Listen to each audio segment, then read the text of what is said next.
Assalamualaikum warahmatullahi wabarakatuh. Kali ini saya akan menjelaskan materi tentang sistem keuangan dan lembaga keuangan Indonesia. Yang pertama ialah sistem keuangan. Sistem keuangan pada dasarnya adalah tatanan dalam perekonomian suatu negara yang memiliki peran utama dalam menyediakan fasilitas jasa-jasa di bidang keuangan oleh lembaga-lembaga keuangan penunjang lainnya, misalnya pasar uang dan pasar modal.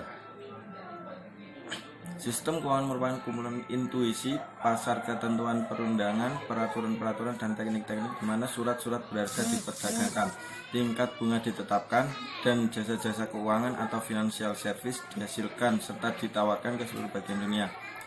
Untuk fungsi dari sistem keuangan ini ada 7. Yang pertama ada fungsi tabungan. Fungsi tabungan ialah sistem keuangan menyediakan suatu mekanisme dan instrumen tabungan, misalnya obligasi, saham, dan instrumen utang lain yang diperjualbelikan di pasar uang dan pasar modal yang menjanjikan suatu pendapatan dengan risiko relatif rendah. Yang kedua ada fungsi kekayaan, ialah instrumen keuangan yang diperjualbelikan dalam pasar keuangan menyediakan cara terbaik untuk menyimpan kekayaan, yaitu menahan aset yang dimiliki sampai dana tersebut dibutuhkan untuk dibelanjakan.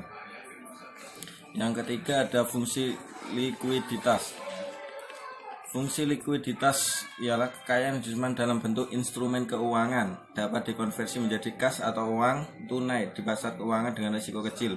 Dengan demikian, pasar keuangan menyediakan likuiditas bagi penabung pemilik instrumen keuangan yang sedang membutuhkan uang tunai. Yang keempat ada fungsi kredit, yaitu pasar keuangan menyediakan kredit untuk membiayai kebutuhan konsumsi dan investasi. Kredit merupakan pinjaman yang disertai janji untuk membayar kembali di masa yang akan datang. Yang kelima ada fungsi pembayaran, yaitu sistem keuangan juga menyediakan mekanisme pembayaran atas transaksi barang dan jasa. Instrumen yang dapat digunakan sebagai alat untuk melakukan pembayaran atau medium of exchange antara lain cek, giro, kartu kredit, dan kartu debit.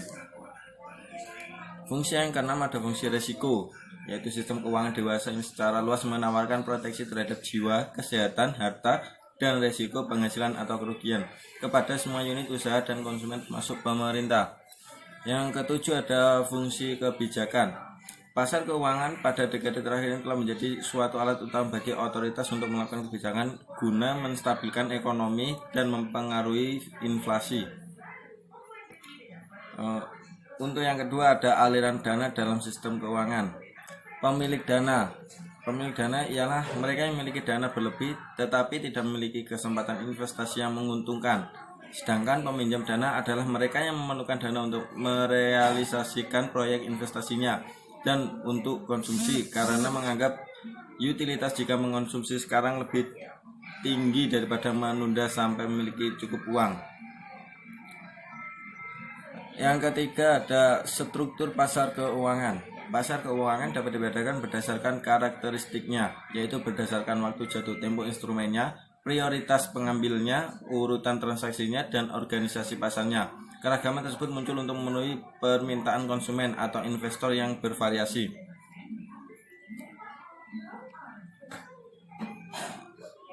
Pasar uang dan pasar modal. Berdasarkan waktu jatuh tempo, pasar keuangan dibedakan menjadi pasar uang dan pasar modal. Pasar uang adalah pasar keuangan yang mentransaksikan sekuritas atau instrumen yang memiliki waktu jatuh tempo kurang dari 1 tahun.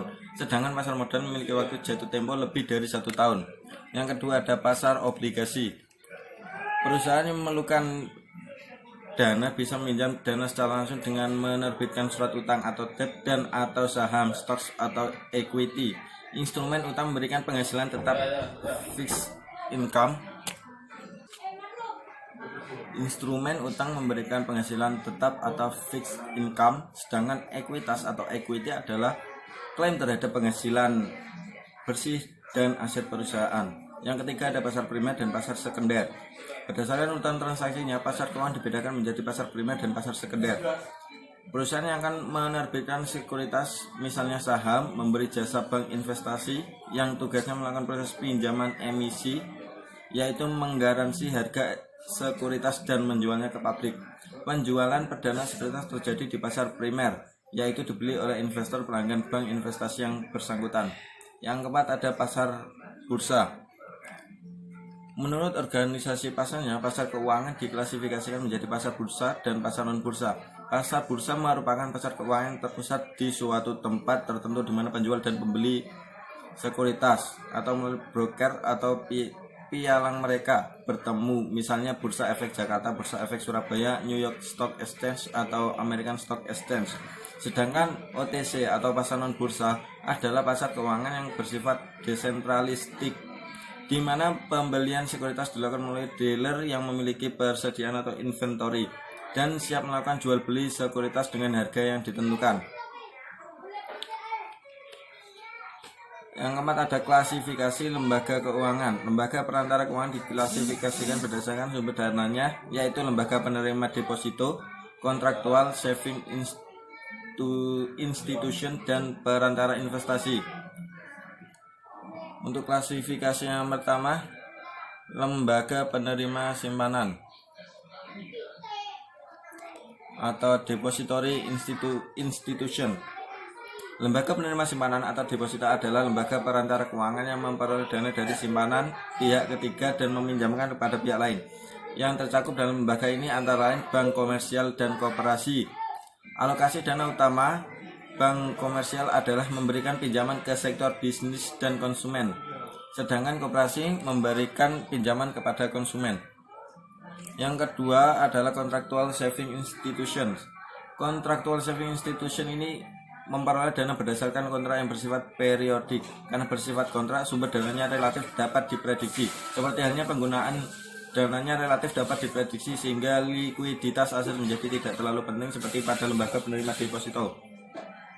Yang ketiga ada perantara investasi. Lembaga keuangan yang memperoleh dana dari menjual surat berharga diklasifikasikan sebagai perantara investasi. Untuk poin yang kelima ada otoritas keuangan. Otoritas keuangan memiliki peran dalam pengaturan dan pengawasan di bidang keuangan dan perbankan, terdiri dari yang pertama Bank Indonesia. Bank Indonesia ini sebagaimana diatur dalam Undang-Undang Nomor 23 Tahun 1999 adalah Bank Sentral Republik Indonesia yang merupakan lembaga negara yang independen, bebas dari campur tangan pemerintah atau pihak-pihak lainnya, kecuali untuk hal-hal secara tegas diatur dalam undang-undang yang mengaturnya. Bank Indonesia adalah badan hukum berdasarkan Undang-Undang Nomor 23 Tahun 1999 dengan modal sekurang-kurangnya 2 triliun rupiah. Untuk mencapai dan memelihara kestabilan nilai rupiah sebagai tujuan Bank Indonesia perlu ditopang dengan 3 pilar utama, yaitu pilar yang pertama ada kebijakan moneter dengan prinsip kehati-hatian. Yang kedua ada sistem pembayaran yang cepat dan tepat. Dan yang ketiga ada sistem perbankan dan keuangan yang sehat. Tugas dari Bank Indonesia untuk mencapai tujuan Bank Indonesia tersebut di atas, yaitu mencapai dan memelihara kestabilan nilai rupiah. Bank Indonesia didukung oleh 3 pilar yang merupakan 3 bidang utama tugas Bank Indonesia, yaitu yang pertama menetapkan dan melaksanakan kebijakan moneter, yang kedua mengatur dan menjaga kelancaran sistem pembayaran, yang ketiga mengatur dan mengawasi bank. Poin yang kedua adalah lembaga penjamin simpanan. Lembaga penjamin simpanan dibentuk berdasarkan Undang-Undang Nomor 24 Tahun 2004 tentang lembaga penjamin simpanan atau UU LPS sebagaimana telah diubah dengan Undang-Undang Nomor 7 Tahun 2009. Lembaga penjamin simpanan adalah lembaga keuangan yang berstatus independen yang tugas pokoknya memberi jaminan atas simpanan kepada nasabah bank. Fungsi dari LPS ada 2, yaitu menjamin simpanan nasabah penyimpanan dan juga turut aktif dalam memelihara stabilitas sistem perbankan. Tugas dari LPS sendiri ada 5. Yang pertama merumuskan dan menetapkan kebijakan pelaksanaan penjaminan simpanan. Yang kedua melaksanakan penjaminan simpanan. Yang ketiga merumuskan dan menetapkan kebijakan dalam rangka turut aktif memelihara stabilitas sistem perbankan. Yang keempat merumuskan, menetapkan dan melaksanakan kebijakan penyelesaian bank gagal. Yang kelima melaksanakan penanganan bank gagal yang berdampak sistemik. Poin yang keenam ada jenis-jenis bank. Jenis bank yang pertama ada bank BUMN atau bank badan usaha milik negara. Pada dasarnya ialah bank yang seluruh atau sebagian besar sahamnya dimiliki oleh pemerintah. Oleh karena itu, bank-bank ini sering juga disebut bank pemerintah. Contoh Bank Rakyat Indonesia atau BRI, Bank Negara Indonesia atau BNI, Bank Mandiri, dan Bank Tabungan Negara. Yang kedua ada bank pemerintah daerah.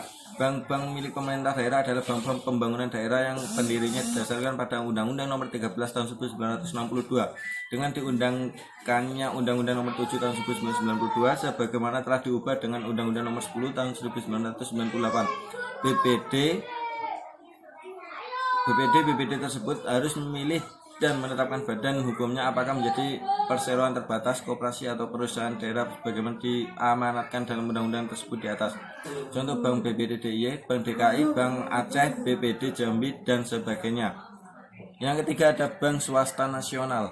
Bank Swasta Nasional adalah bank yang berbadan hukum Indonesia dan sebagai atau seluruh modalnya dimiliki oleh warga negara Indonesia dan atau badan hukum Indonesia.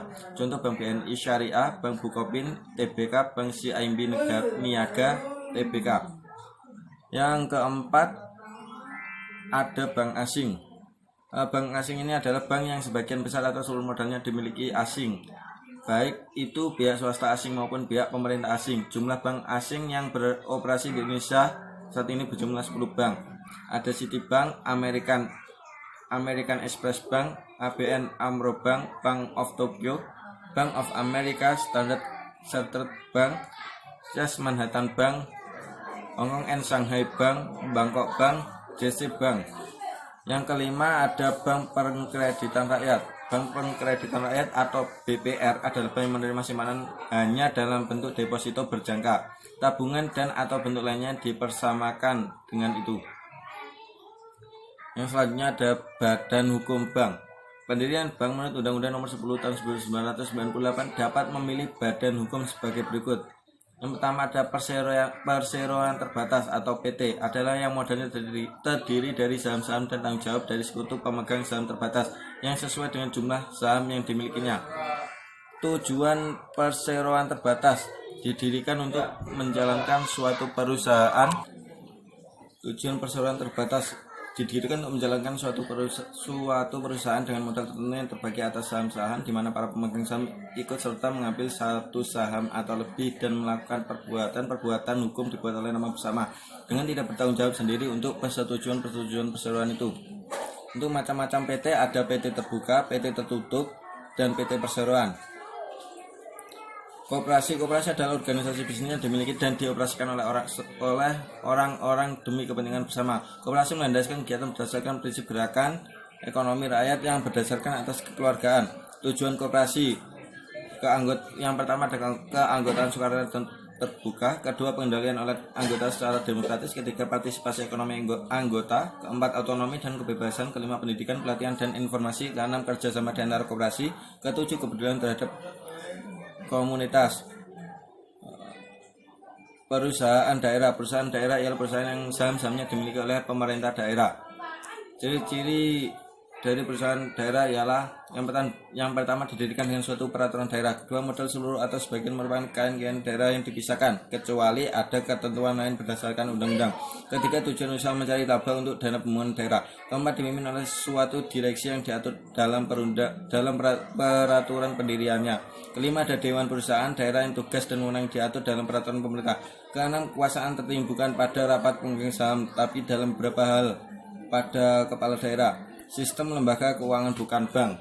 Menurut surat keputusan Menteri Keuangan Republik Indonesia nomor Kep 38 MK 4 1970, lembaga keuangan bukan bank atau LKBB adalah semua lembaga atau badan yang melakukan kegiatan dalam bidang keuangan yang secara langsung atau tidak langsung menghimpun dana dengan cara mengeluarkan surat-surat berharga, kemudian menyalurkan kepada masyarakat terutama untuk membiayai investasi perusahaan-perusahaan. Dasar hukum lembaga keuangan bukan bank. Lembaga keuangan bukan bank di Indonesia berkembang sejak tahun 1972. Dasar hukum lembaga keuangan bukan bank adalah surat keputusan Menteri Keuangan nomor 38 KMK 4 1972 yang kemudian diubah dengan keputusan Menteri Keuangan nomor 280 KMK 01 1989 tentang pengawasan pembinaan lembaga keuangan bukan bank dan peraturan perundang-undangan lain yang berkaitan dengan usaha yang dijalankan. Tujuan dan fungsi lembaga keuangan bukan bank ada 4. Yang pertama ada memberikan modal kepada masyarakat ekonomi lemah untuk membangun usaha dengan tujuan agar mereka tidak terbelit utang dengan para rentenir. Yang kedua, mengumpulkan dana terutama dengan cara mengeluarkan kertas berharga dan menyalurkan kepada masyarakat, terutama guna biaya investasi perusahaan. Yang ketiga, memperlancar pembangunan industri maupun ekonomi lewat pasar modal. Yang keempat, memberikan kredit pada masyarakat ekonomi rendah. Yang tiga, bentuk usaha lembaga keuangan bukan bank. Ada 3. Berbadan hukum Indonesia yang didirikan oleh warga negara Indonesia, berbadan hukum Indonesia dalam bentuk kerjasama dengan badan hukum asing, berbadan hukum asing dalam bentuk perwakilan dan lembaga keuangan yang berkedudukan di luar negeri.